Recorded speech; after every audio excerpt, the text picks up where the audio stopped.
Hello everyone. तो मैं फिर से आपका हार्दिक अभिनंदन करता हूं बिब्लियोफाइल स्टडी सेंटर के अंदर। तो बेटा देखिए, सबसे पहले हम क्वेश्चंस को देखने वाले हैं, जो क्वेश्चन जो अपने एग्जाम में पूछे जा रहे हैं और जो मैं ये सीरीज़ लेके आ रहा हूं आपको आंसर्स की। इसके अंदर क्या करते हैं हम, जो हमारे हर संडे को या वेडनेसडे को जो एग्जाम होते हैं उनको सोल्यूशन लेके आते हैं। उन सोल्यूशन को बहुत ज़रूरी है सर हम उन्हें एनालिसिस करें, क्योंकि सर जो टीसीएस जो एग्जाम पूछ रहा है, एग्जाम से जो क्वेश्चन पूछ रहा है, एसएससी जो क्वेश्चन पूछ रही है, उस ट्रेंड से अपन उस तरीके से चल रहे हैं नहीं चल रहे, ये अपने को जांचने का ये बेस्ट तरीका होता है। तो अभी जो स्टार्ट कर रहे हैं अपन, पहला क्वेश्चन से स्टार्ट करेंगे जीके के अंदर और लास्ट तक 25 जो क्वेश्चन हैं उन्हें सॉल्व करेंगे। तो चलो आ जाओ, तैयार है आप लोग? तो अपने आप को एनालिसिस करना और अपने आप के देखने भी कितने क्वेश्चन आपने सही किए, ठीक है? तो आ जाओ। तो अब ये गेम खेलेंगे अपन 25 क्वेश्चंस का, और उसके अंदर देखने वाले हैं हमने कितने अटैम्प्ट सही किए और कितने गलत किए, और अपने आप को एनालिसिस करना है। और बहुत सारे क्वेश्चन नए सीखने को भी मिलेंगे यहाँ से, ठीक है? तो आ जाइए। वर्डी और ईगल दो शब्द निम्नलिखित में से किस खेल से संबंधित हैं? वर्डी जो ईगल किस खेल से संबंधित है? और ऐसे हर बार क्वेश्चन आपसे पूछा जा रहा है। स्पोर्ट्स से रिलेटेड बच्चों बहुत सारे क्वेश्चन आपसे पूछे जाते हैं कि इस गेम से कौन सा खेल संबंधित है, वो इस गेम में क्या क्या चीज़ें होती हैं, इस गेम के अंदर कितने टीम मेंबर होते हैं, कितने सदस्य होते हैं, ऐसे। और इस गेम के जो स्टेडियम होते हैं, स्टेडियम से रिलेटेड बहुत सारे क्वेश्चन पूछ लिए जाते हैं। उनके इंस्ट्रूमेंट से लेकर क्वेश्चन पूछ लिए जाते हैं, उनके प्लेयर से, उनकी जो चैंपियंस जो ट्रॉफीज होती हैं, ट्रॉफीज से बहुत सारे क्वेश्चन आपसे पूछ लिए जाते हैं, ठीक है? तो आओ, तो चैंपियन जब बनते हैं बच्चों, उनको वो ट्रॉफी तो दी जाती हैं, तो उनसे रिलेटेड भी आपसे क्वेश्चन पूछ लिए जाते हैं। अब यहाँ पे क्या पूछा गया है? वर्डी और ईगल दो शब्द हैं, ठीक है, और वो किस खेल से संबंधित हैं? तो अब किससे हैं? पोलो से है, गोल्फ से हैं, या चेस से हैं, या बिलियर्ड्स से हैं? तो वो जो संबंधित रखते हैं, गोल्फ से संबंध रखते हैं। किस गेम से संबंधित रखते हैं? संबंध रखते हैं तो वो गोल्फ से संबंध रखते हैं। और गोल्फ के बारे में एक चीज़ ध्यान रखना, ये ऐसा गेम है जिसकी कोई हिस्ट्री नहीं है सर। मतलब बच्चों इसके बैकग्राउंड, मतलब कि ये जो गेम आया है वो कहाँ से आया है, आज तक नहीं पता लगा है कि सर ये गेम कहाँ से आया है। लेकिन इसे और क्या कहा जाता है सर? इसे अमीरों का गेम कहा जाता है। इसे क्या कहा जाता है? अमीरों का गेम, अमीरों का खेल। क्योंकि क्या होता है, एक अमीर बंदा गेंद को मारता है और दूसरा बंदा लेके आता है, बस एक गेंद को दूर मार दिया जाता है, दूसरा लाने और ले जाने पे रहता है। तो इस गेम के बारे में इतनी सी ध्यान रखना। दूसरी चीज़, इसके जो मोस्ट पॉपुलर बंदे हैं वो कौन है? टाइगर वुड्स हैं बच्चों। कौन है? टाइगर वुड्स हैं, पहली चीज़।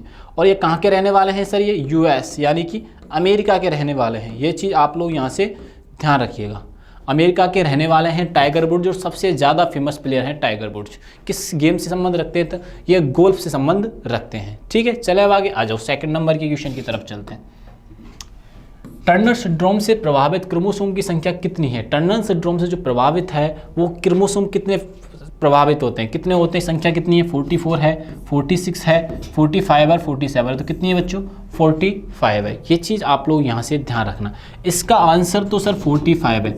अगर आपसे यहाँ पे ये पूछ लिया जाता है कि मानव, अगर आपसे पूछ लिया जाता मानव के बारे में, तो मानव कैसे याद रखोगे? देखो, एक तरफ होता है सर मेल और एक होता है फीमेल, ठीक है? इसके 22 और इसके भी 22, ठीक है, प्लस एक्स, और इधर एक्स और वाई दोनों हो सकते हैं। हमारे समाज के अंदर एक भ्रांति फैली हुई है, हमारे समाज के अंदर एक भ्रांति फैली हुई है कि जब माँ बनती है, लड़कियाँ या औरतें जब माँ बनती हैं, तो उनके बारे में ये कहा जाता है कि ये उनकी सोच है, ये हमारी समाज की सोच बता रहा हूँ मैं आपको, कि भाई लड़की को जन्म दिया तो उसे ऐसा बोला जाएगा, अरे ये लड़कियों को ही जन्म दे रही है। और लड़की को जब जन्म दिया जाता है तो वो सराहना की जाती है। बेटा देखो, लड़की या लड़का होना फीमेल पर डिपेंड नहीं करता है। ये अपने हमारे समाज को जागरूक करना, ये किस पे डिपेंड नहीं करता? फीमेल पे डिपेंड नहीं करता बच्ची, किस पे डिपेंड करता है? ये मेल पे डिपेंड करता है। किस पे डिपेंड करता है? मेल पे डिपेंड करता है। ये चीज़ आप लोग यहाँ से ध्यान रखना, ठीक है? किस पे डिपेंड करेगा? ये मेल पे डिपेंड करेगा, एक्स और वाई, और ये हमेशा एक्स ही होता है। तो टोटल मिला के जो क्रोमोसोम या गुणसूत्र बन जाते हैं वो ह्यूमन के अंदर 46 बन जाते हैं। ये चीज़ आप लोग यहाँ से ध्यान रखना। चलो थर्ड नंबर के क्वेश्चन की तरफ देखिए। ऑर्नियोटोफिली निम्नलिखित में से किसके माध्यम से परागण को संदर्भित करती है? किसके माध्यम से परागण को संदर्भित करती है वो देखते हैं, आ जाओ।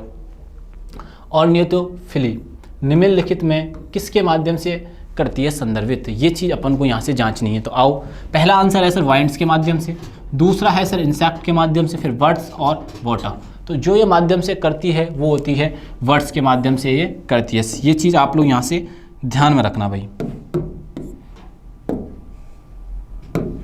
आंसर क्या हो जाएगा इसका? वर्ड्स हो जाएगा। ये चीज़ अपने को डायरेक्ट यहाँ से याद रखनी है। ठीक, आ जाओ 4th नंबर का क्वेश्चन देखिए आप लोग। प्राचीन भारतीय ग्रंथों के अनुसार निम्नलिखित दो नदियों के बीच की भूमि को ब्रह्मवृत कहा जाता है। तो वो कौन सी दो नदियां हैं जिसके बीच का स्थान ब्रह्मवृत है? तो जल्दी से बताइए कौन सी जो नदियां हैं। देखिए बच्चों, ब्रह्मवृत, तो ब्रह्मवृत के जो नदियां हैं वो देखो, आप इसी नाम से ही पता लगा सकते हैं, ब्रह्मवृत से। ठीक है, ब्रह्मा जी यानी कि सरस्वती, एक तो क्लियर हो गया सर, और द्रव्यवती नदी दूसरा ये हो गया। मतलब कि सरस्वती और द्रव्यवती नदी के बीच एक स्थान है, स्थान को कहा जाता है ब्रह्मवृत। ब्रह्मवृत इस स्थान को कहा जाता है। कैसे सर? मैंने कहा ये बह रही है नदी सरस्वती, दूसरी ओर ये बह रही है यहाँ से द्रव्यवती। अब ये जो इसके बीच का ऐसे निकल रहे, अब ये जो बीच का स्थान है ना इनके, तो इसी को कहा जाता है ब्रह्मवृत। क्या कहा जाता है बच्चों? ब्रह्मवृत कहा जाता है। ये चीज़ आपको यहाँ से ध्यान रखना। अब दूसरी चीज़ यहाँ से क्या याद रखनी है इंडिया के बारे में आपको। देखिए सर, इंडिया के बारे में क्या याद रखना है वो देखो। इंडिया, तो इंडिया की जो सबसे लंबी नदी है बहन, इंडिया के अंदर सबसे longest river in India, longest river in India. ठीक है, इंडिया के अंदर जो बहती है उसकी बात करें तो सबने सुना होगा सर, गंगा है। क्या है? गंगा है। ठीक है, अगर मैं वैसे बात करूं, इंडिया से जो ओरिजिन होती है, ठीक है, तो वो हो जाती है इंडस। वो कौन सी हो जाती है? इंडस। अब इंडस की जो टोटल लंबाई कितनी है सर? 2880 किलोमीटर। ठीक है, और सर गंगा की कितनी है सर? 2525 किलोमीटर। कई लोग बोलेंगे सर हमने 2530 पढ़ा है। कई और कलाकार आएंगे वो ये बोलेंगे सर 2520 पढ़ा है। भाई सबका सही है, सबका साथ सबका विकास, तो ये सारे आंसर सही हैं। जब आपके ऑप्शन में आएगा तो इनके इतना क्लोज ऑप्शन नहीं आएगा, और आएगा तो इस आंसर को टिक करके आना भाई। आता भी है तो ये ऑप्शन करना, बस इतना क्लोज कभी आंसर आता नहीं है। ठीक है, क्योंकि 5-6 मीटर नदी के अंदर कोई छोटी बड़ी बात नहीं। अगर थोड़ा पानी उधर चल गया, ठीक है, नदी ऐसे बह रही है, आप सपोज करो ये नदी, और पानी इधर निकल गया थोड़ा सा, इसको थोड़ी ना काउंट करेंगे, समझ रहे हो? तो अब ये ऐसे इतना वेरिएशन चलता रहता है। ठीक है, अब सर ये तो बात कर दी टोटल लेंथ है इंडस की। अब इंडिया के अंदर इंडस कितनी बहती है इंडिया के अंदर? तो इंडिया के अंदर बहती है सर 1114 किलोमीटर। ये चीज़ आप लोग यहाँ से ध्यान रखना। और ये एक समझौता के अनुसार भारत कितना % यूज कर सकता है वाटर? इसका 20%। भारत और पाकिस्तान के बीच एक समझौता हुआ था जिसके अनुसार भारत मात्र 20% पानी यूज कर सकता है इंडस रिवर का। ये चीज़ यहाँ से ध्यान रखना। चलो नेक्स्ट क्वेश्चन करते हैं। 5वां क्वेश्चन, अष्टप्रधान निम्नलिखित में से किस परिषद मंत्री था? किसका परिषद मंत्री था? मतलब की बात यह है, अष्टप्रधान किसके मंत्रियों को बुलाया जाता था? जैसे कि मुगल जो होते थे, यानी कि एक पर्टिकुलर मुगल की बात करूं, यानी कि अकबर की बात करूं, तो उसके जो वहाँ पे कैबिनेट जो बैठे रहते थे, जो मंत्री जो बैठे रहते थे, उन्हें क्या बुलाया जाता था? तो उन्हें मुगल क्या, नवरत्न बुलाया जाता था। क्या बुलाया जाता था? नवरत्न। ठीक है, आज के टाइम पे क्या बुलाया जाता है? Cabinet minister. कैबिनेट मिनिस्टर होते हैं जो मोदी के सबसे करीब होते हैं, और जिन्हें क्या एक प्रमुख विभाग दिए जाते हैं। जिन्हें क्या होता है बच्चों? प्रमुख विभाग दिए जाते हैं। अब दूसरी बात, अब सर ये अष्टप्रधान किससे संबंधित थे? तो बेटा अष्टप्रधान को अष्टदिग्गज भी बोला जाता है। अष्टप्रधान को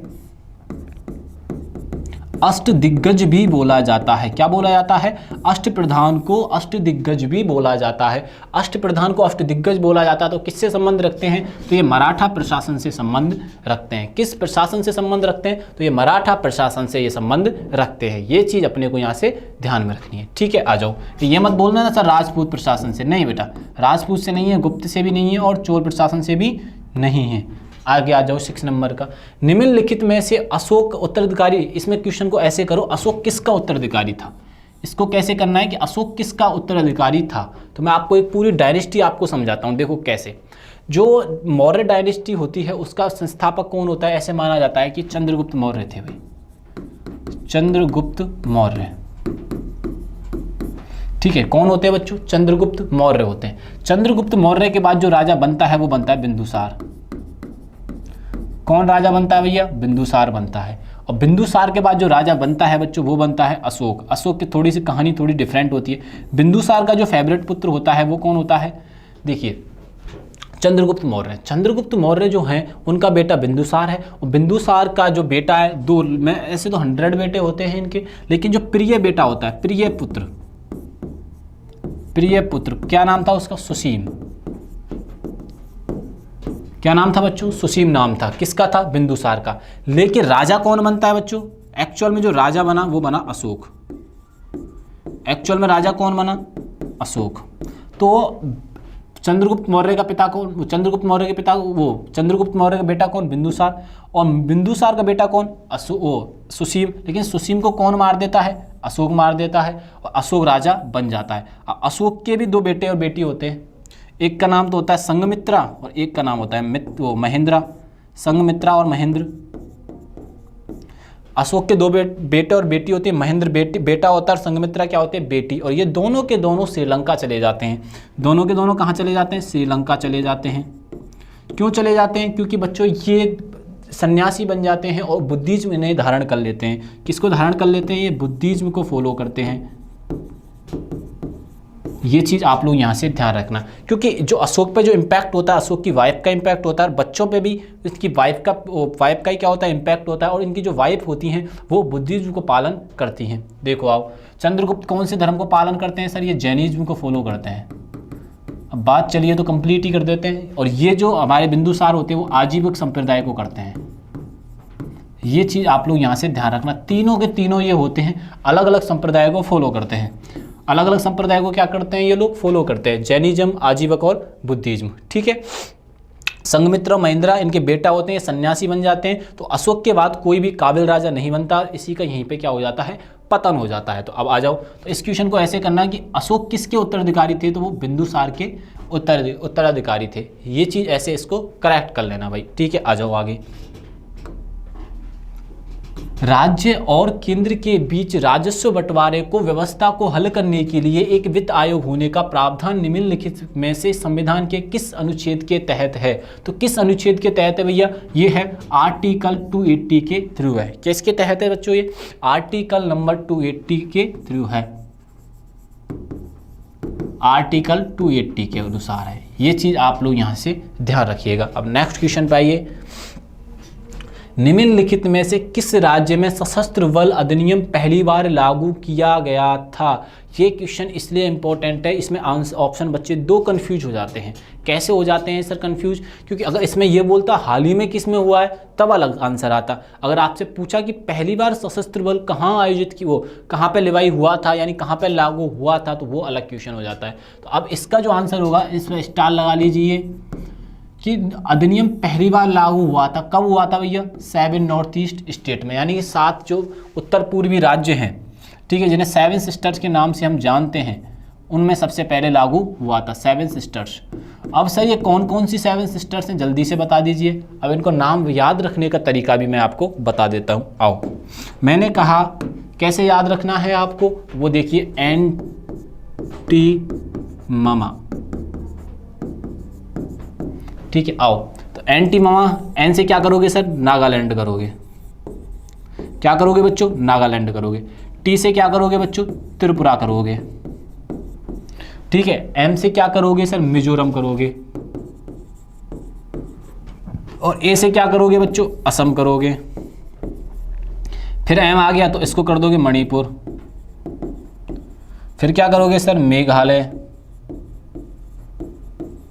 फिर क्या करोगे सर? ए से अरुणाचल प्रदेश। अरुणाचल प्रदेश। ये चीज़ आप लोग यहाँ से ध्यान रखना। और रैंडमली अधिकांश आपसे क्वेश्चन यहाँ से पूछे जा रहे हैं, इनकी कैपिटल को लेके, यहाँ के सीएम को लेके, यहाँ के गवर्नर्स को लेके बहुत सारे क्वेश्चन आपसे पूछे जा रहे हैं। ठीक है, अगर आपसे मैं क्वेश्चन पूछूं कि निम्नलिखित में से कौन सा 7 स्टेट में शामिल किया गया राज्य है, या उत्तर पूर्वी राज्यों में से कौन, इन निम्नलिखित राज्यों में से उत्तर पूर्वी राज्य कौन सा है, तो आप आंसर दे दोगे सर मणिपुर। या 7 सिस्टर में कौन सा शामिल है? अगर आपसे पूछा जाए कि 7 सिस्टर में कौन सा शामिल है तो आप बताओगे सर मणिपुर। तो देखो ये रहा मणिपुर। ठीक है, ऐसे भी क्वेश्चन आपसे पूछा जा सकता है, तो आप हर चीज के लिए भैया रेडी रहिए। ठीक है, आगे आ जाओ। माजुली दुनिया का सबसे बड़ा नदी द्वीप है और भारत के निम्नलिखित राज्य में किस राज्य में स्थित है? ये पूछा गया है यहाँ से। माजुली ये द्वीप है, वो ये पूछा गया है कि किस राज्य में ये स्थित है, किस नदी पे ये स्थित है। बेटा ध्यान रखना, यहाँ से इंपॉर्टेंट चीज़ क्या बनेगी वो देखिए। देखिए माजुली द्वीप, माजुली जो द्वीप है वर्ल्ड का सबसे बड़ा द्वीप है और ये किस राज्य में है और किस रिवर पे है? तो ये जो रिवर है बच्चों वो है ब्रह्मपुत्र, ब्रह्मपुत्रा वो रिवर पे है। किस रिवर पे है बच्चों? ब्रह्मपुत्र रिवर पे है। दूसरी चीज़, और किस राज्य में है सर? ये असम राज्य में है। किस राज्य में है? असम राज्य में। और ब्रह्मपुत्र नदी से आपको क्या इंपॉर्टेंट चीज़ें याद रखनी है बच्चों? जब ये स्टेट या इस देश में जब जाती है तो ये अपने से नाम बदलती जाती है। कैसे? आओ, तिब्बत में होती है तो इसका अलग नाम होता है, तिब्बत में होती है तो इसका क्या नाम होता है? अलग नाम होता है। ठीक है, पहली चीज़। जब ये अरुणाचल प्रदेश में जाती है तो इसका अलग नाम हो जाता है। ठीक है, अरुणाचल प्रदेश में अलग नाम होता है। जब ये असम में आती है तब इसका अलग नाम होता है। तो तीनों नाम जो है इसके इंपॉर्टेंट हैं। देखो, तिब्बत में बोला जाता है इसका सांगपो। क्या बोला जाता है इसको? सांगपो। ठीक, अरुणाचल प्रदेश में बोला जाता है दिहांग या सियांग, तो अपन दिहांग पर लिखेंगे इसको। क्या बोला जाता है? दिहांग बोला जाता है। और असम में इसे ब्रह्मपुत्र बोला जाता है। असम में क्या बोला जाता है? इसे ब्रह्मपुत्र बोला जाता है। ये चीज़ आप लोग यहाँ से ध्यान रखना है इसके बारे में। ये चीज़ क्या रखनी है आपको? यहाँ से ध्यान रखनी है। ठीक है, चले अब आगे। तो इसका आंसर क्या हो गया सर? इसका जो आंसर हो गया बच्चों वो हो गया असम। ठीक, आगे आ जाओ अब।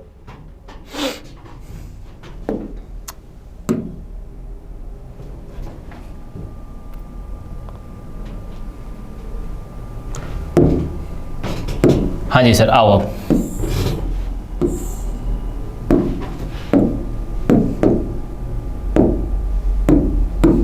देखिए भाई, निम्नलिखित में से कौन प्रसिद्ध पुस्तक साइलेंट स्प्रिंग का लेखक है जैसे पर्यावरण आंदोलन शुरू करने का श्रेय दिया जाता है? तो इयान लोब या पैट हेचिंग्स या माइक किंग्सफोर्ड या रचेल कार्सन? तो कौन है बच्चों? रचेल कार्सन है। इसका आंसर क्या याद रखना है अपन को?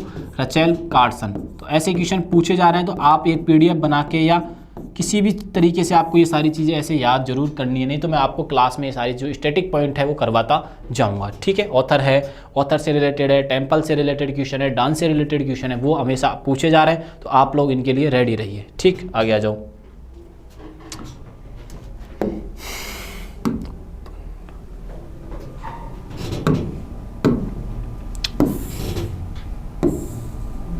जैन धर्म के दिलवाड़ा मंदिर निम्नलिखित में से किस स्थान पर स्थित है? जैन मंदिर। आओ बच्चों, जैन धर्म के दिलवाड़ा मंदिर, तो ये कहाँ पे स्थित है? तो ये जो स्थित है बच्चों कहाँ पे है? माउंट आबू में स्थित है। और माउंट आबू कहाँ पे है सर? ये राजस्थान में स्थित है। कहाँ पे स्थित है बच्चों? ये राजस्थान में ये स्थित है। ये चीज़ आप लोग यहाँ से ध्यान रखना। ठीक है, माउंट आबू में एक माउंट आबू, तो माउंट आबू के अंदर एक इंपॉर्टेंट चीज़ और है, गुरु शिखर। माउंट आबू के अंदर एक और चीज़ कौन सी है सर? गुरु शिखर। ठीक है, ये अरावली की सबसे हाईएस्ट पीक है। अरावली की क्या है बच्चों? ये अरावली की हाईएस्ट पीक है। ये चीज़ आप लोग यहाँ से ध्यान रखना। कभी कभी आपसे ये भी पूछ लिया जाता है कि सर माउंट आबू है जो है किस सिटी के अंदर है या किस डिस्ट्रिक्ट के अंदर है? तो मैंने स्टेट का नाम तो बता दिया राजस्थान, लेकिन आपसे डिस्ट्रिक्ट का नाम भी पूछ लिया जाता है, तो वो है सिरोही। राजस्थान की एक डिस्ट्रिक्ट है सिरोही, वहाँ पे ये पड़ता है। ठीक है, अब दिलवाड़ा मंदिर आपसे पूछा गया तो आपसे ऐसे भी पूछा जा सकता है कि सर प्रेम मंदिर कहाँ पे है? ठीक है, ये क्वेश्चन आपसे पूछा जा सकता है। आपसे पूछा जा सकता है सर गोल्डन टेम्पल कहाँ पे है? ठीक है, आपसे पूछा जा सकता है कि ताजमहल कहाँ पे है? ठीक है, और आपसे पूछा जा सकता है कि पुष्कर जो, सॉरी मैंने गलत लिख दिया, ब्रह्मा जी का जो एकमात्र टेम्पल है वो कहाँ पे है? ब्रह्मा जी का जो टेम्पल है एकमात्र वो कहाँ पे है? ये आपसे क्वेश्चन पूछे जा सकते हैं। तो प्रेम मंदिर कहाँ पे है? तो मेरे साथ बोलते जाइए सर मथुरा में है। ठीक है, गोल्डन टेम्पल कहाँ पे है सर? ये अमृतसर में है। ठीक है, कहाँ पे बच्चों? ये अमृतसर में है। ताजमहल कहाँ पे है सर? ये आगरा में है। ब्रह्मा जी का एकमात्र जो मंदिर है वो कहाँ पे है सर? पुष्कर के अंदर है। ये चीज़ आप लोग यहाँ से ध्यान रखिएगा। ये चीज़ क्या रखनी है अपने को? यहाँ से ध्यान में रखनी है। ठीक है, आगे आ जाओ नेक्स्ट।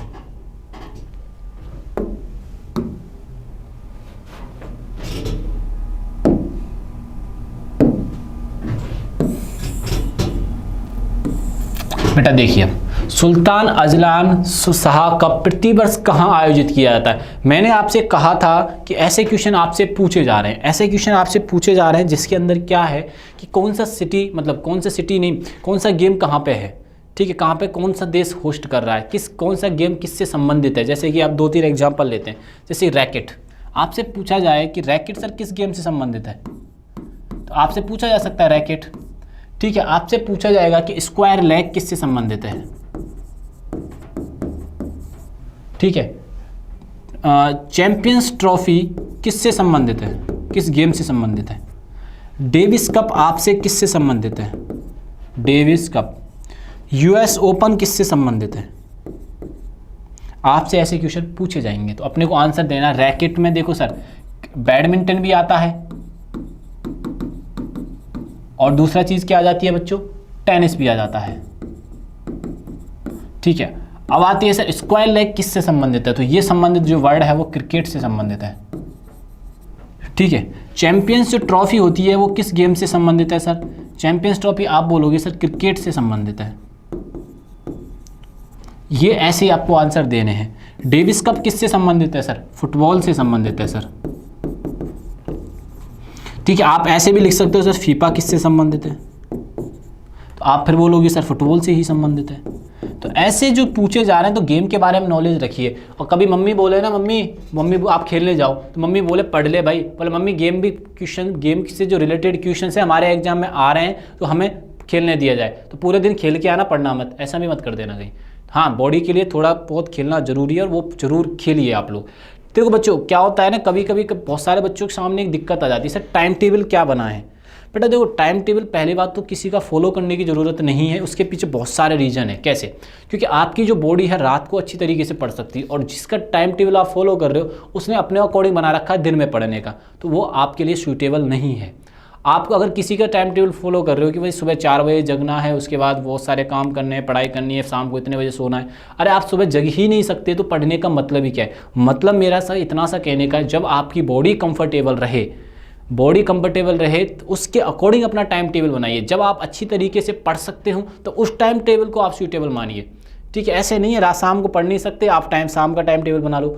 कई बच्चे ऐसे होते हैं जो रात को अच्छी तरीके से पढ़ाई कर पाते हैं, दिन में सोते हैं, और ऐसे कई बच्चे होते हैं रात को सोते हैं, दिन में अच्छी पढ़ाई कर पाते हैं। तो अपनी बॉडी के अकॉर्डिंग आप टाइम टेबल बनाइए। ऐसे नहीं है हवा में कोई चीज़ टाइम टेबल को फॉलो करना है, ऐसा हमें नहीं करना है। उससे क्या होगा, आपकी बॉडी का नुकसान होगा, आपकी पढ़ाई का नुकसान होगा, और आप उस चीज़ को कंटिन्यू नहीं रख पाएंगे। ये चीज़ आप लोग यहाँ से ध्यान रखना, ठीक है। चलें अब नेक्स्ट क्वेश्चन पे आ जाओ।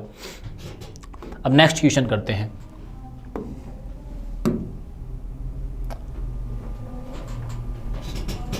हाँ जी, नेक्स्ट क्वेश्चन आ जाओ। निम्नलिखित में से कौन सी जनजाति सिक्किम में संबंधित है। बेटा देखो सिक्किम से कौन सी जनजाति है जो संबंधित है, वो देखो आगामी है, आगामी है, भूटिया है, गोंड है, चेचू है। तो कौन सी है बच्चों, भूटिया है। ये चीज़ यहाँ से ध्यान रखना, ठीक है। बाईचुंग भूटिया आपने नाम सुना होगा, वो नॉर्थ ईस्ट से ही बिलोंग करते हैं। आपने एक नाम सुना होगा, कौन सा बच्चों, बाईचुंग भूटिया। अब ये जो भूटिया है ना, यही है भूटिया, ये चीज़ आप लोग यहाँ से देखना। अब ये जो बहुत ज़्यादा फेमस है बच्चों, बाईचुंग भूटिया किस गेम से संबंधित है, फुटबॉल से संबंधित है। इंडिया के फुटबॉलर है ये, और करंट में हमारे फुटबॉल टीम के कैप्टन कौन है, वो है सुनील छेत्री। कौन है बच्चों, सुनील छेत्री।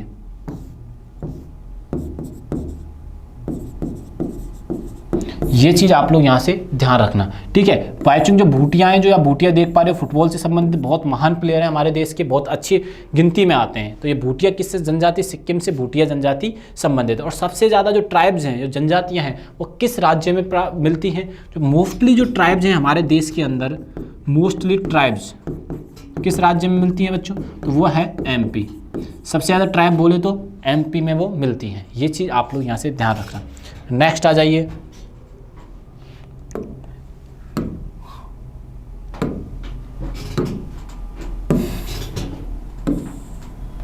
भारत रत्न और पद्म विभूषण भारत रत्न और पद्म विभूषण पुरस्कार भारत में किस वर्ष स्थापित हुए थे या किस वर्ष प्रारंभ किए गए थे?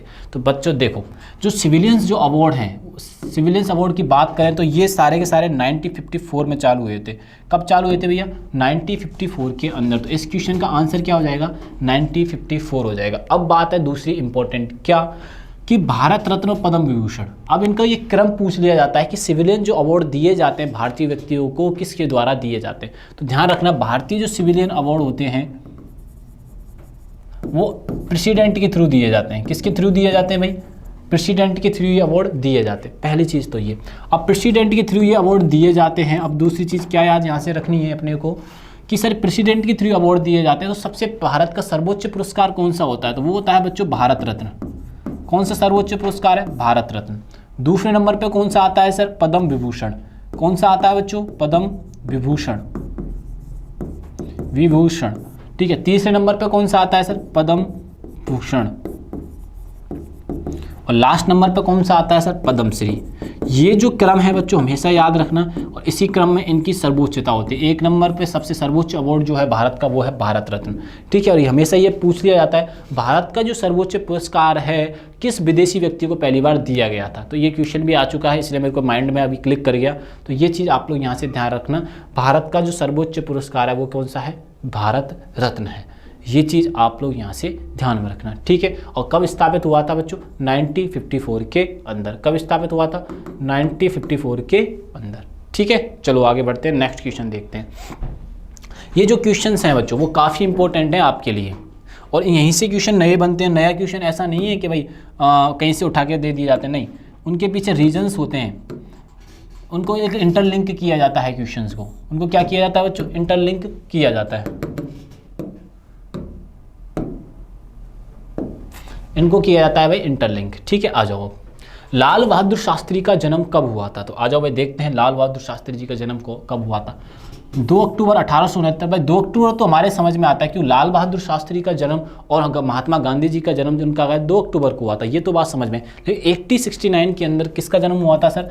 महात्मा गांधी का जन्म हुआ था, महात्मा गांधी का जन्म हुआ था। अब आओ 12 अक्टूबर आते हैं यहाँ से, तो ऑप्शन ही कट हो गया। यहाँ 69 से ये दोनों ऑप्शन तो कट हो गए, आगे आ जाओ। फिर 12 अक्टूबर दे दिया, ये भी। अब बचा कौन सा? 2 अक्टूबर 1904 को। 2 अक्टूबर 1904 को लाल बहादुर शास्त्री का जन्म हुआ था भाई। आप ऑप्शन ऐसे भी आंसर कर सकते हो, लाल बहादुर शास्त्री। ये चीज़ आप लोग यहाँ से ध्यान रखना, ये चीज़ अपने को क्या रखनी है यहाँ से याद रखनी है। तो आंसर क्या हो जाएगा यहाँ से? डी ऑप्शन इसका आंसर हो जाएगा, ठीक है। आओ नेक्स्ट क्वेश्चन पर।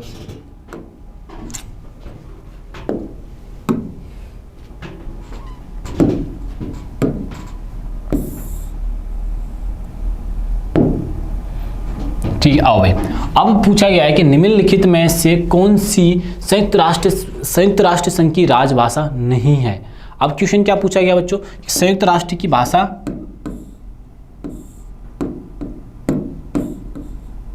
नहीं है। अब बताओ फटाफट। अब यहाँ से क्या पूछ लिया गया है कि संयुक्त राष्ट्र की जो राजभाषा है इनमें से कौन सी नहीं है। इसमें बच्चों अंग्रेजी तो होगी, ये तो अपना कंफर्म है।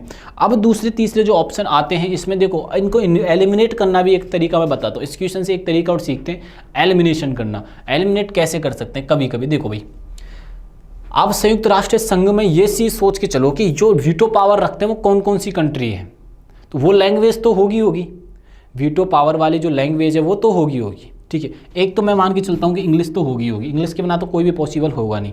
अब बाकी ये पूछ रहे नहीं कौन सी है, मतलब जापान बची, चीन बची और अरबी बची। जापान भी है और चीन भी है, कौन सी नहीं है? अरबी नहीं है। तो आप ऐसे भी यहाँ से पता लगा सकते हो वीटो कंट्रीज की। अब कैसे पता लगा सकते हो? वीटो कंट्रीज के तरफ भी पता लगा सकते हो। आप इस ऑप्शन को सोचो एक बार थोड़ी देर टाइम के लिए, फिर अपन आगे बढ़ते हैं, ठीक है। आगे क्लियर है? चलें अब आगे आ जाओ। अब नेक्स्ट क्वेश्चन पे आते हैं 17 नंबर का, ठीक है। आओ, भारत में लोकपाल के लिए लोगों का डिज़ाइन किसने किया था? देखो बच्चों, ऐसे रुपये का डिज़ाइन किसने किया था? ऐसे जो लोगों की चीज़ें आ रही हैं, जो नेचुरल चीज़ें आपसे पूछी जा रही है रिलेटेड, वो सारी क्वेश्चन अपने को ध्यान रखने हैं, ठीक है। तो रुपयों से रिलेटेड यहाँ से पूछा जा सकता है, तो आओ रुपये के बारे में बात कर लेते हैं, ठीक है। रुपये का जो डिज़ाइन, जैसे कि रुपये को जो डिज़ाइन किया गया था बच्चों, पहले कितने लिपि में किया गया था? ये 2 लिपि में किया गया था। पहला तो साफ सर ब्रह्म लिपि, कौन सी थी बच्चों? ब्रह्म लिपि। और दूसरी कौन सी थी बच्चों? ब्रह्मलिपि के अलावा एक और थी सर, एक थी रोमन। दोनों को मिलाकर ये बना था। और रुपये जो डिज़ाइन किया था वो किसने किया था? उदय कुमार ने किया था। किसने किया था बच्चों? वो उदय कुमार ने किया था। ये चीज़ आप लोग यहाँ से ध्यान रखना। अब पूछते हैं भारत में लोकपाल के लोगों का डिज़ाइन किसने किया था? वो किया प्रशांत मिश्रा ने। किसने किया बच्चों? इन दोनों में बच्चे कंफ्यूज होते हैं, ये चीज़ यहाँ से ध्यान रखना। ठीक है, चले नेक्स्ट क्वेश्चन में आ जाओ। अब ये रुपये का जरूर ध्यान रख लेना, ये हम बार बार पूछ लिया जा रहा है आपके एग्जाम में। ठीक है, आ जाओ 80 नंबर का क्वेश्चन देखते हैं और इसको आराम से सॉल्व करिया करो।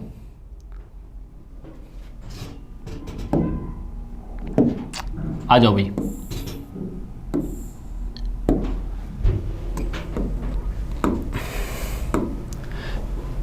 पिक्की, लिहाल और उतनूर महत्वपूर्ण है और किस स्थल पे है? मतलब कि जो पिक्की, हाल और उतनूर है ना, वो किससे संबंध रखते हैं? जिसमें इसमें ऑप्शन दिए गए मोनोलिथिक, मेगालिथिक, पैलियोलिथिक या न्यूलिथिक। जो स्टोन एज होता है बच्चों, स्टोन एज के किस टाइम से ये संबंध रखते हैं? स्टोन एज के किस टाइम से ये क्या है? संबंध रखते हैं। तो अब अपन से ये पूछा गया, यानी कि पिक, लिहाल किससे संबंध रखते हैं? तो अब देखते हैं किससे संबंध ये रखते हैं। आ जाओ। तो बेटा देखो, मोनोलिथिक से कोई संबंध नहीं है इनका दूर दूर तक। ठीक है, ना ही इनका पैलियोलिथिक से है, ना ही मेगालिथिक से। इनका जो संबंध है वो है न्यूलिथिक से, यानी कि नवपाषाण काल से ये लोग संबंध रखते हैं। नवपाषाण काल से क्या रखते हैं बच्चों? संबंध रखते हैं। अब आपसे पूछा जाएगा कि नवपाषाण से और क्या सर? नवपाषाण के अंदर बच्चों देखो क्या था, ये जो लिथ थे ना, माइक्रोलिथ, मतलब कि जो औजारों का जो आकार था,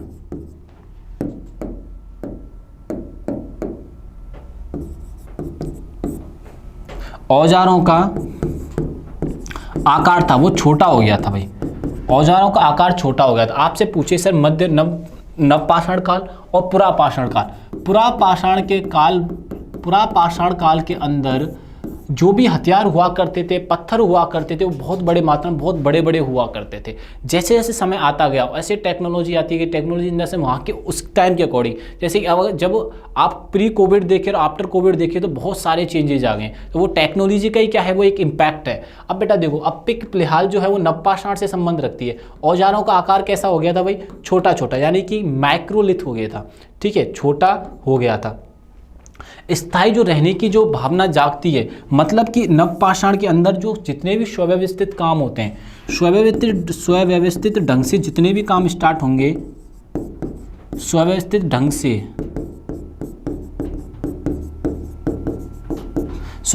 से जो कार्य स्टार्ट होते हैं वो सारे के सारे नवपाषाण काल के अंदर ही प्रारंभ होते हैं। ये चीज़ आप लोग यहाँ से ध्यान रखना। ठीक है, और इसका आंसर भी क्या हो जाएगा? न्यूलिथिक हो जाएगा। ठीक है, आपसे पूछा जाए सर कोल्डिवा किसके लिए फेमस है? तो ये आपको याद रखना है, कोल्डिवा किसके लिए फेमस है। ठीक है, आपसे पूछा जाए कि सर बुर्ज होम किसके लिए फेमस है? तो ये भी आपको याद रखना है। ठीक है, आपसे पूछा जाए कि सर पल्लव रन किसके लिए फेमस है? तो ये भी याद रखना है, क्योंकि ये सारे जो चीज़ें हैं वो स्टोन एज से ही रिलेट हैं बच्चों। किससे रिलेट है? तो ये स्टोन एज से ही रिलेटेड है। ये चीज़ आप लोग यहाँ से ध्यान में रखिएगा। नेक्स्ट देखिए, आओ 19 नंबर का क्वेश्चन देखते हैं हम लोग।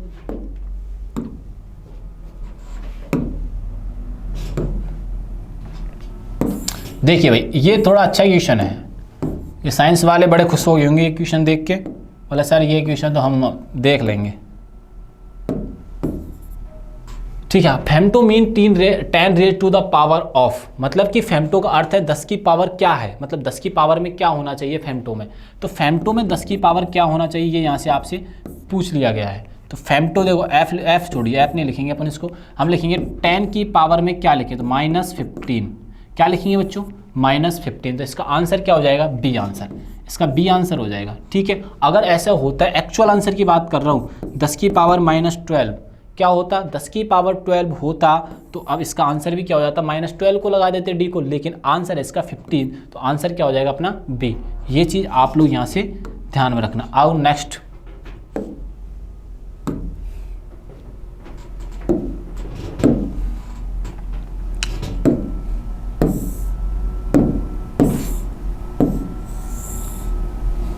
आ जाइए, ये इस क्वेश्चन को देखते हैं। आओ,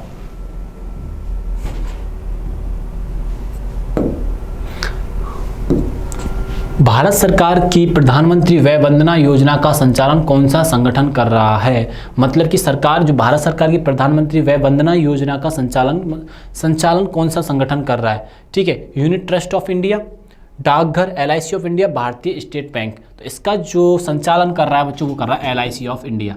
कौन कर रहा है बच्चों? LIC ऑफ इंडिया कर रहा है। ये चीज़ आप लोग यहाँ से ध्यान रखना, LIC ऑफ इंडिया इसका क्या कर रहा है? संचालन कर रहा है। तो किस योजना का? सर वय वंदना योजना का। वय वंदना योजना का ये क्या कर रहा है? संचालन करने लग रहा है। ये चीज़ आप लोग यहाँ से ध्यान रख लेना भाई, ये चीज़ क्या रखनी है अपने को बच्चों, यहाँ से याद रख लेनी है। ठीक है, आगे आ जाओ। अब पढ़ते हैं 21 नंबर का क्वेश्चन।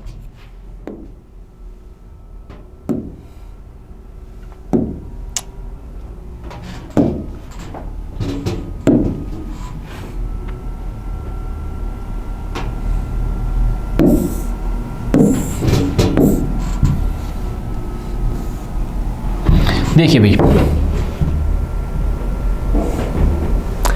जावेद खान अमरोही का हाल ही में निधन हुआ है, वो 60 वर्ष की उम्र में। तो वो किस से संबंध रखते थे? वो लेखक थे, राजनीतिज्ञ थे, अभिनेता थे या सामाजिक कार्य करता थे? ये पूछा गया है जावेद खान अमरोही के बारे में। अभी अभी एक व्यक्ति का निधन हुआ है, वो है सतीश कौशिक। तो आपसे ये भी क्वेश्चन पूछा जा सकता है कि सतीश कौशिक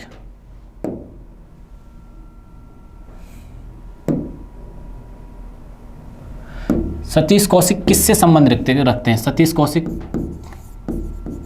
किस चीज़ से क्या है बच्चों, वो संबंध रखते हैं? तो अब आओ, तो सतीश कौशिक कौन थे? तो ये अच्छे खासे भाई एक्टर थे। ये चीज़ इनके बारे में यहाँ से आप लोग ध्यान रखना। ठीक है, आओ। अब जावेद खान अमरोही भी कौन थे बच्चों? अभिनेता थे। वो कौन थे? अभिनेता थे, यानी कि कौन थे? एक्टर थे। ये भी कौन थे भाई? ये एक्टर थे। ये चीज़ आप लोग यहाँ से ध्यान में रखिएगा। ठीक है, आगे आ जाओ, नेक्स्ट क्वेश्चन देखते हैं। ऐसे क्वेश्चन आपसे बहुत बड़ी संख्या में पूछे जा रहे हैं, क्योंकि बेटा देखो यहाँ पे क्या है, अपन ट्रेंड को फॉलो कर रहे हैं।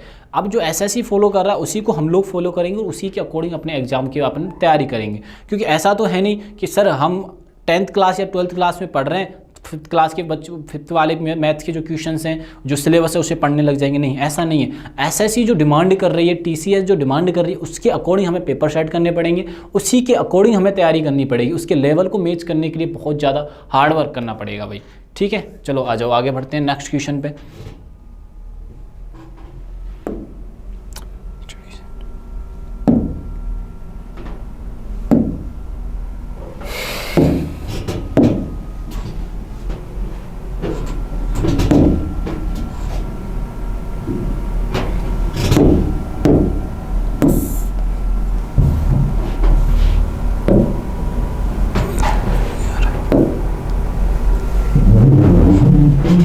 हाँ भाई, चलिए आगे चलते हैं।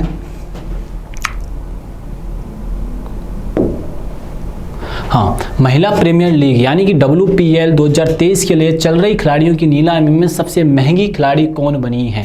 तो ये इंपॉर्टेंट क्वेश्चन हो जाता है। ऐसे ही आपसे पूछा जा सकता है जो मेल कम IPL होगा उसमें सबसे महंगा खिलाड़ी कौन है, कब प्रारंभ हुआ है, कौन सा सेशन चल रहा है। तो गेम से ऐसे क्वेश्चन आपसे पूछे जा रहे हैं। तो ठीक है, आ जाओ, इस पर आते हैं अपन लोग। तो अब इसमें से जो महिला प्रीमियर,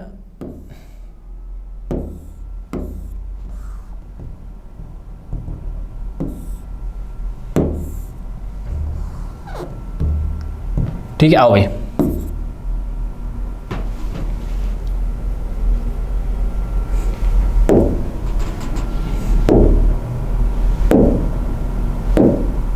हाँ सर, आइए। महिला प्रीमियर लीग 2023 के लिए चल रही खिलाड़ियों की नीलामी में सबसे महंगी खिलाड़ी कौन बनेंगी? अब बेटा देखो, सुनिए यहाँ से बात को। तो आपसे ये क्वेश्चन, पहले इसका आंसर देते हैं, फिर आगे बात करेंगे। जो WPL खेला जा रहा है बच्चों, WPL जो खेला जा रहा है पहली बार भारत के अंदर है। पहली बार ऐसा कोई भी फीमेल को लेके भारत के अंदर पहला गेम ये खेला जा रहा है। पहला गेम क्या बच्चों, ये खेला जा रहा है। अब दूसरी बात, नीलामी में सबसे महंगी खिलाड़ी कौन रही? तो कौन रही बच्चों? हरलीन देओल, हरमनप्रीत कौर, रेणुका सिंह या स्मृति मंदाना। तो सबसे महंगी जो रही हैं वो रही हैं स्मृति मंदाना, जो RCB ने खरीदा है। किसने खरीदा बच्चों? आर सिमी ने स्मृति मंदाना को खरीदा। ये सबसे महंगी प्लेयर है WPL की। जितना पाकिस्तान का प्लेयर मेल के अंदर बिक रहा है ना PSL के अंदर, तभी भी अब बात करेंगे PSL पाकिस्तानी, आप यूट्यूब पे कुछ भी ऐसी चीज़ देखोगे, सबसे बड़ी सुपर लीग कौन सी है? पाकिस्तान प्रीमियर लीग, तो वो उसी का नाम देते हैं। बेटा देखो उनके जो हाईएस्ट प्लेयर है ना वो बाबर आजम है, वो अप्रॉक्स एक्चुअल आइडिया नहीं है 2 करोड़ के समथिंग है। यहाँ पे फीमेल के हमारे 3-3.5 करोड़ में बिकी हैं। अब ये इस चीज़ से अंदाज़ा लगा सकते हो कि वहाँ की ब्रांड वैल्यू क्या है और हमारे देश की ब्रांड वैल्यू क्या है।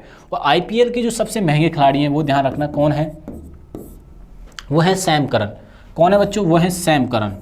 ये चीज़ आप लोग यहाँ से ध्यान रखना। सैम करन 18.5 करोड़ में बिके हैं बच्चों। कितने में? 18.5 करोड़ में। और पाकिस्तान के जो बाबर आजम है वो 2.5 करोड़, 2 करोड़ ही है अप्रोक्स, 2.5 करोड़ भी नहीं है।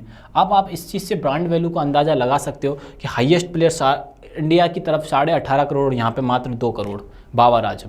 तो अब 2 करोड़ 9 गुना है यहाँ से ज़्यादा, और यहाँ की करेंसी भी कम है। तो आप इस चीज़ से अंदाज़ा लगा सकते हो कि कितना बड़ा ओहदा रखता है IPL क्रिकेट के अंदर, ठीक है। और महिलाओं की बात करें तो स्मृति मंदाना है, और पुरुषों की बात करें तो 18.5 करोड़ में सैम करन। इंग्लैंड के ऑलराउंडर हैं ये कहाँ के ऑलराउंडर हैं बच्चों? तो ये इंग्लैंड के क्या हैं?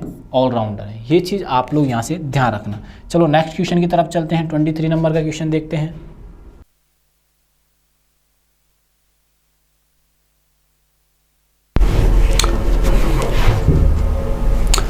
हाँ जी सर, आप 23 नंबर का क्वेश्चन करते हैं। अब लास्ट जो क्वेश्चन बचे हैं बच्चों, ये काफ़ी इंपॉर्टेंट है क्योंकि करंट से रिलेट करने हैं अपने को, ठीक है। तो आओ, तो करंट्स में जब बच्चों हमेशा जब पढ़ा करो ना, तो 1-2 चीज़ें हमेशा याद रखा करो, उन्हें इंटरलिंक करने की कोशिश किया करो।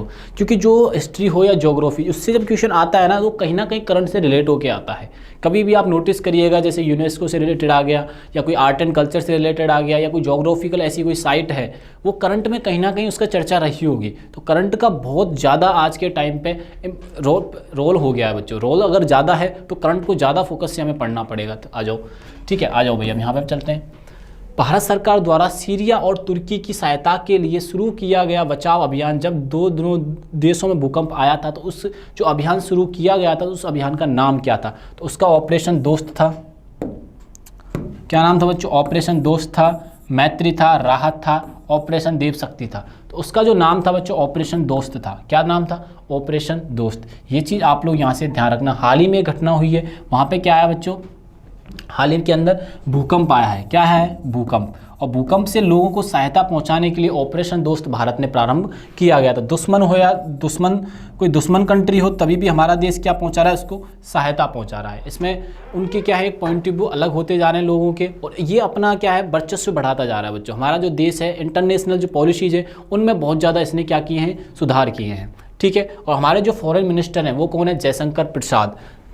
फॉरेन मिनिस्टर के बारे में जरूर याद रखना, जिनकी एक डिप्लोमेसी नीति है, उसका नाम फॉरेन मिनिस्टर है जयशंकर प्रसाद। ये बहुत क्या है बच्चों? बहुत ज़्यादा पढ़े लिखे हैं। उसके पीछे एक रीज़न है। ये क्या है, पहले हमारे सिविलियंस भी रह चुके हैं। ये चीज़ आप लोग यहाँ से ध्यान रखना। और इनके जो विचार हैं, इनकी जो भाषण देने की जो शैली है, लोगों से इसे अलग बनाती है। जैसे कि अभी हाल ही में एक घटना हुई है यूएनओ के अंदर। जब यूएनओ के अंदर जब लोगों को, यानी कि देश के एम्बेसडर को बुलाया गया था, देशों के किसको बुलाया गया था? एम्बेसडर को बुलाया गया था। तब पाकिस्तान एक देश है, आप सुना ही होगा ना उसका नाम। तो पाकिस्तान के वहाँ पे विदेश मंत्री पहुँच जाते हैं। पाकिस्तान के कौन पहुँच जाते हैं? विदेश मंत्री पहुँच जाते हैं। यूएनओ की घटना है। कहाँ की घटना है? यूएनओ की। यूएनओ में आमंत्रित किया जाता है एम्बेसडर को, वहाँ पे पहुँच जाते हैं पाकिस्तान के फॉरेन मिनिस्टर। कौन है? उनका नाम मैंने पिछली वाली क्लास में भी आपको बताया था, बिलावल भुट्टो। तो इन्होंने ना बहुत सारी वहाँ पे आतंकवादी घटनाओं से रिलेटेड बात की, लेकिन जो इनवाइट किए गए थे एम्बेसडर, वो क्लाइमेट चेंज को लेके इनवाइट किए गए थे, ठीक है, और वुमेन्स को लेके बात किए गए थे, मतलब इनवाइट किए गए। जैसे कि बात आपको किसी बर्थडे पार्टी में बुलाया जाए इनविटेशन करने के लिए, इनविटेशन दिया गया कि आप बर्थडे पार्टी में चलिए, तो बर्थडे पार्टी में लोग ज़्यादा से ज़्यादा 2 या 3 लेके चले जाते हैं। लेकिन ये भाई साहब बारात लेके पहुंच गए, मतलब कि शादी की तरह वहाँ पे पहुंच गए। जो चर्चा करनी थी वो क्लाइमेट और वुमेन पर करनी थी, और इन्होंने चर्चा की आतंकवाद पर, ठीक है, और जम्मू कश्मीर को लेकर। तो जयशंकर प्रसाद ने ट्वीट करके क्या कहा? ट्वीट करके कि भाई देखो, इन्हें कुछ भी क्वेश्चन पूछा जाए तो सबसे पहले जो जवाब होता है वो जम्मू कश्मीर पे होता है, ठीक है। तो ये सबसे अभी चर्चित व्यक्ति हैं बिलावल भुट्टो, ये पाकिस्तान के फॉरेन मिनिस्टर हैं, इसलिए ये चर्चा में, इनका ध्यान रखिएगा। दूसरी चीज़, ऑपरेशन जो दोस्त चलाया गया है, भारत की ये कूटनीति है। भारत की क्या है, ये कूटनीति है। भारत का एक तरीके से ऐसा माना जाता है, ये तुर्की और सीरिया जो देश हैं, ये क्या है बच्चों, तुर्की और जो सीरिया जो देश हैं ये दुश्मन है। लेकिन भारत ने ऑपरेशन दोस्त चलाकर ये प्रूव किया कि फॉरेन जो कंट्रीज हैं, किसी भी दोस्तों या दुश्मन, हम सभी की क्या करेंगे, हेल्प करेंगे। ये चीज़ आप लोग यहाँ से ध्यान में रखिएगा। अब दूसरी चीज़, आओ नेक्स्ट क्वेश्चन पे चलते हैं।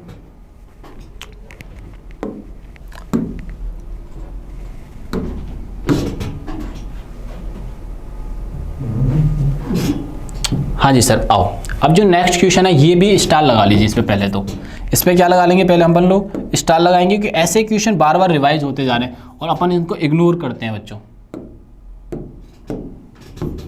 इनको क्या करते हैं, इग्नोर करते हैं। देखो आओ, पत्रकारिता में उत्कृष्टता के लिए प्रतिष्ठित राजा राम मोहन राय राष्ट्रीय पुरस्कार के लिए किसे चुना गया है। पत्रकारिता के लिए उत्कृष्टता के लिए राजा राम मोहन जो पुरस्कार दिया जाएगा वो किस व्यक्ति को दिया जाएगा। देखिए, डॉक्टर वसुधा गुप्ता को दिया जाएगा, या राजीव कुमार को दिया जाएगा, दीक्षित जोशी को, या डॉक्टर ABK प्रसाद को। तो जो ये अवार्ड दिया जाएगा ये डॉक्टर ABK प्रसाद को दिया जाएगा। किसको दिया जाएगा, डॉक्टर ABK प्रसाद को ये दिया जाएगा।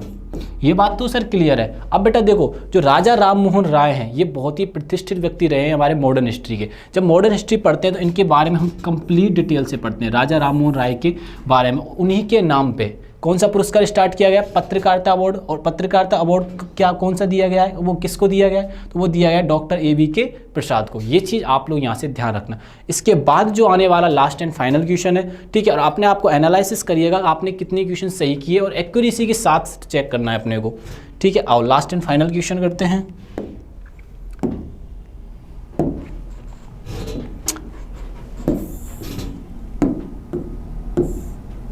हाँ जी सर, आ जाओ। निम्नलिखित में से किस केंद्र शासित प्रदेश ने 2023 की पहली राष्ट्रीय लोक अदालत आयोजन किया। तो देखो, निम्नलिखित में से किस केंद्र शासित प्रदेश ने 2023 में पहली राष्ट्रीय लोक अदालत का आयोजन किया था। 2023 के अंदर सबसे पहले लोक अदालत, मतलब कि लोगों को बुलाकर वहाँ पे चर्चाएं की गई उनकी समस्याओं को लेकर। तो सबसे पहले किसने ये आयोजन किया, दिल्ली ने, चंडीगढ़ ने, लद्दाख ने, या जम्मू कश्मीर ने। तो बच्चों देखो, एक बात ध्यान रखना, पहली बात तो इसमें एक चीज़ दी गई है, केंद्र शासित प्रदेश। तो सारे के सारे केंद्र शासित प्रदेश है, कभी कभी ऑप्शन भी एलिमिनेट हो जाते हैं। तो यहाँ पे देखिए, दिल्ली भी केंद्र शासित प्रदेश है, चंडीगढ़ भी, अभी लद्दाख और जम्मू कश्मीर नए बने हैं। जम्मू कश्मीर और लद्दाख क्या बने, नए बने। और लेकिन इसका जो आंसर हो जाएगा वो क्या हो जाएगा, जम्मू कश्मीर ने हाल ही में 2023 के अंदर चर्चा की है। ये चीज़ आप लोग यहाँ से ध्यान रखना और थोड़ी बहुत इन्फॉर्मेशन इनके बारे में रिलेट करके रखा कीजिए, जिससे कि एक दूसरे से लिंक करने में हमें दिक्कत नहीं आए। और मैं हमेशा बोलता हूँ, जब तक आप करंट को नहीं पढ़ेंगे ना, तो तब तक क्वेश्चन को एलिमिनेट करने की एलिमिनेट नहीं कर पाएंगे। कैसे, जैसे कि अभी जो हिस्ट्री के क्वेश्चंस आए तो वो कहीं ना कहीं करंट से रिलेट करके पूछे गए। ज्योग्राफी में कोई भी साइट पूछ ली गई तो वो करंट जो अफेयर चल रहा है करंट में, उसकी कहीं ना कहीं चर्चा हुई होगी। ये क्लियर है भाई, ऐसे नहीं है कोई भी ऐसे हिमाचल प्रदेश दे दिया, नहीं। हिमाचल प्रदेश इसलिए आएगा क्योंकि अभी लेटेस्ट चुनाव हुए हैं। यूपी इसलिए आएगा कि यूपी में अभी लेटेस्ट चुनाव हुए हैं। गुजरात के अंदर भी चुनाव हुए हैं। तो ऐसी ऐसी जो लेटेस्ट घटना होती हैं वो जो हिस्ट्री और ज्योग्राफी से लिंक करके क्वेश्चन पूछे जाते हैं, इकोनॉमिक्स से लिंक करके पूछे जाते हैं। तो करंट पे थोड़ा ज़्यादा फोकस कीजिए, फिर अदर सब्जेक्ट पे आप लिंक अपने आप को कर पाएंगे ऑटोमेटिकली, ठीक है। या अपन ने अभी 25 क्वेश्चन किए, आपने देखा होगा आपने कितने एक्यूरेसी से किए। एक्यूरेसी करने के बाद अपने आप को जांचिए, अपनी गलतियों पे फोकस कीजिए और फिर नेक्स्ट एग्जाम की अच्छे से तैयारी में लग जाइए बच्चों। थैंक यू, और हमारे चैनल को लाइक कीजिए।